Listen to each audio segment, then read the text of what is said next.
ഇടയൻ. പച്ചയായ പുൽത്തകിടിയിൽ അവിടുന്ന് എനിക്ക് വിശ്രമമരുളുന്നു. പ്രശാന്തമായ ജലാശയത്തിലേക്ക് അവിടുന്ന് എന്നെ നയിക്കുന്നു. മരണത്തിൻ്റെ നിഴൽ വീണ താഴ്വരയിൽ കൂടിയാണ് ഞാൻ നടക്കുന്നതെങ്കിലും അവിടുന്ന് കൂടെയുള്ളതിനാൽ ഞാൻ ഭയപ്പെടുകയില്ല. അങ്ങയുടെ ഊന്നുവടിയും ദണ്ഡും എനിക്ക് ഉറപ്പേകുന്നു. 23-ാം സങ്കീർത്തനം. എത്ര കോടി മനുഷ്യരെ പ്രകാശിപ്പിച്ച ഒരു ഗീതമാണിത്. ആരെങ്കിലും അത് ഉരുവിടുമ്പോൾ ഒന്ന് കണ്ണും പൂട്ടിയിരിക്കുക. വൈകാതെ ഇടയൻ്റെ ഊന്നുവടിയുടെ ശബ്ദം നിങ്ങളുടെ ഇടനാഴിയിൽ മുഴങ്ങുന്നതായിട്ട് മനസ്സിലാകും. മരണനിഴൽ എന്ന പദം പ്രത്യേകം ശ്രദ്ധിക്കണം. യഥാർത്ഥമല്ലാത്തതാണ് നിഴൽ. എല്ലാ ഭയങ്ങളുടെയും വേര് മരണഭയം തന്നെയാണ്. അത് രോഗമായാലും അപമാനമായാലും വിരഹമായാലും ഒക്കെ മരണഭീതിയുടെ പൊടിപ്പുകൾ മാത്രം. ഒറ്റയാണെന്നുള്ള തോന്നലാണ് ഏറ്റവും വലിയ ദുരന്തം. ഒരാൾ കൂട്ടുവരുന്നതാണ് ഏറ്റവും വലിയ സാന്ത്വനം. ആരോ ഒരാൾ കൂടെ വരുന്നുണ്ട്.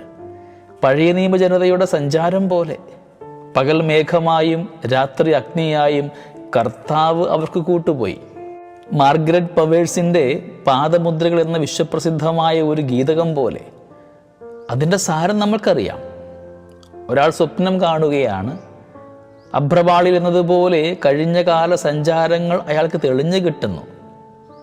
മണലിൽ അയാളോടൊപ്പം മറ്റൊരാളുടെ കാൽപാദങ്ങളുമുണ്ട്.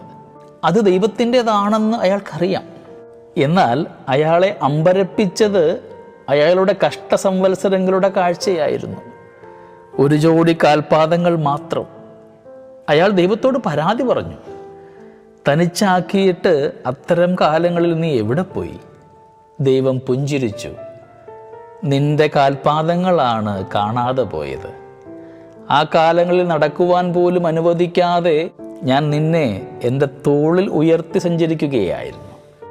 ശരിക്കും ആടിനെ പോലെ ഒരശു ജന്മം തന്നെയാണ് എൻ്റേത്.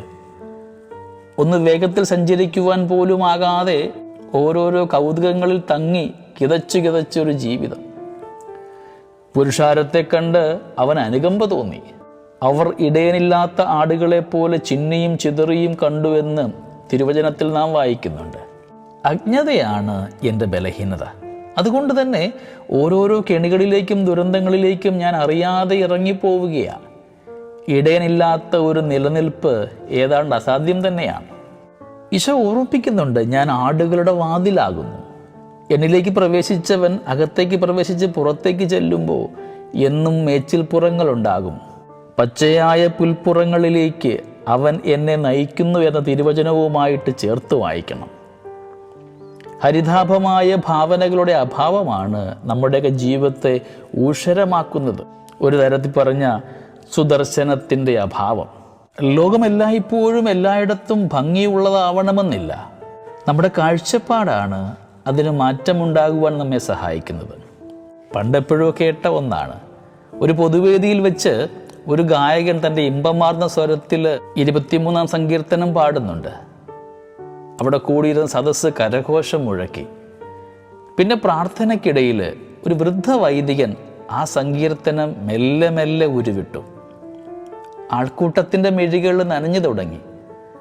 അന്തരീക്ഷത്തിന് വല്ലാത്ത കനമുണ്ടായി. അതിനിടയിൽ ആ ഗായകൻ തന്നോട് തന്നെ പറഞ്ഞത് എല്ലാവരും കേട്ടു.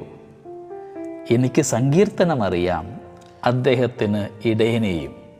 സ്നേഹമുള്ളവരെ, നമ്മൾ ഈ നോമ്പ് കാലത്തായിരിക്കുമ്പോൾ അധര വ്യായാമങ്ങൾ മാത്രം ചെയ്യുന്നവരുടെ ഗണത്തിലേക്ക് പെട്ടുപോവാതെ ഹൃദയത്തിൻ്റെ നിറവിൽ നല്ല ഇടയനായ മിശിഹായെ തിരിച്ചറിഞ്ഞുകൊണ്ട് ജീവിതക്രമങ്ങളിൽ ആ ഇടയ അനുഭവം നമുക്കുണ്ടാകുവാനായിട്ട്, നല്ല ഇടയൻ്റെ സ്നേഹാനുഭവം സ്വീകരിക്കുന്നവരാകുവാൻ നമ്മളെ ഓരോരുത്തരെയും രൂപപ്പെടുത്തണമേ എന്ന് നമുക്ക് നല്ല ദൈവത്തോട് പ്രാർത്ഥിക്കാം. ദൈവം നമ്മളെ എല്ലാവരെയും സമൃദ്ധമായി അനുഗ്രഹിക്കട്ടെ. നമ്മുടെ കർത്താവ് ഈശോ മിശിഹായുടെ കൃപയും പിതാവായ ദൈവത്തിൻ്റെ സ്നേഹവും പരിശുദ്ധാത്മാവിൻ്റെ സഹവാസവും നമ്മളെല്ലാവരോടും കൂടെ ഉണ്ടായിരിക്കട്ടെ, ഇപ്പോഴും എപ്പോഴും എന്നേക്കും. ആമേൻ.